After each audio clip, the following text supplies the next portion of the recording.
এখন যতদিন মৌমি বাড়িতে আছে ও নিজের কাজটা নিজেই করছে। তো মেয়ে আবার দেখছি টোস্টও বানাতে শিখে গেছে। আর আমার কি চিন্তা, ও নিজের কাজ তো নিজেই করতে পারছে। আর দেখো সবসময় আমার সাথেই আছে, একটু গল্প করছে, আমরা ওইভাবেই কাজগুলো করে নিচ্ছি। তারপর আমি এসে দেখি ও টোস্ট বানাতে বসে গেছে। আজকে ও নিজেই বানিয়েছে, আমাকে বলেও নি। এসে দেখছি আমি কী করছিস, তখন দেখছি ও টোস্ট বানাচ্ছে। বলছে দেখো মা হয়ে গেছে। আমি বললাম খেয়ে নে। বলছে তুমি খাও। আমি বললাম আমি খাবো না এখন, তুই খা। তো ও খাচ্ছে, ওর খুব ভালো লাগছে খেতে, সেই জন্যই নিজে বানাচ্ছে আর খাচ্ছে। আর এই রুমে আমি একটু দেখো কাপড়গুলো মেলে দিয়েছিলাম, একটু রোদ আসছিল হালকা একদম, সেই জন্য।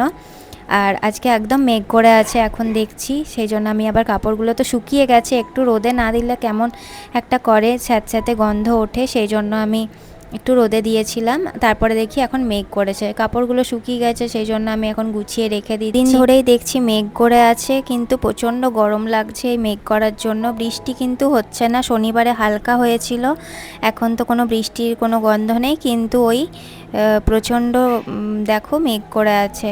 আর আমার স্নান হয়ে গেছে, আমি মেশিনটা চালু করতে গেলাম, ওখানেও দেখি মৌমি চলে এসছে গল্প করার জন্য। তারপর ও বললাম আমি একটু জেম্মার বাড়ি থেকে ঘুরে আসি। আমি বললাম যা একটু ঘুরে আয়। আর আজকে দেখো মৌমির ড্রেসটা, ও আজকে এই ড্রেসটাই বাড়িতে পরেছে, অনেক দিন ধরে বলছে বাড়িতে পরবো। আসলে এই ড্রেসটা ওকে মামি দিয়েছে, আমার মামার মেয়ের এটা ড্রেস ছিল, খুব সুন্দর দেখো গাউনটা, কিন্তু ও আজকে বাড়িতেই পরে নিয়েছে। পরেছে যখন আমি আর কিছু বলিনি, এখন বললাম যে কিছু ওকে বলছি না, যা করছে সেটাই মেনে নিচ্ছি।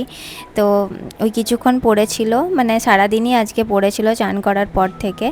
তারপর দেখো আমি রান্না করছি, আর ওইদিকে মৌমিও চলে এলো রান্না করতে করতে। তারপর এসেই জিজ্ঞাসা করছে রান্না হয়ে গেছে। আমি বললাম না, এই চল আমি রান্নাটা বসিয়েছি। বাড়িতে আছে, ও কিছু করছে না, সেই জন্য সব সময় দেখছি খিদেই পাচ্ছে। দেখো রান্না করছি, ও চলে এসছে খাবার টেস্ট করতে, দেখি তো কেমন হয়েছে।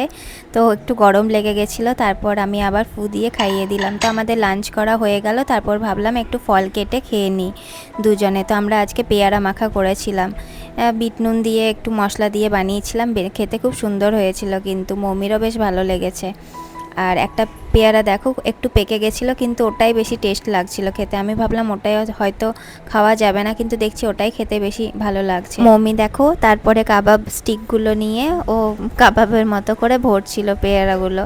তো দেখো ওকে একটু খাইয়ে টেস্ট করালাম কেমন হয়েছে। আমি যা বানাই ওকে আগে একটু টেস্ট করিয়ে নিই, ও ভালো বলে, তাহলেই মনটা একটু শান্তি হয়। তো দেখো কি সুন্দর করে সাজাচ্ছে পেয়ারাগুলোকে স্টিকের মধ্যে, তারপর খেলো। আমি একটু বকলাম ওকে যে আর পেয়ারাগুলো স্টিকের মধ্যে ভরিস না, কেন কি স্টিকটাই না হাতে খুব লেগে যায়, আর পেয়ারাগুলো শক্ত, সেই জন্য। তো চলো ব্লগটা এখানে এন্ড করলাম, সবাই ভালো থেকো, সুস্থ।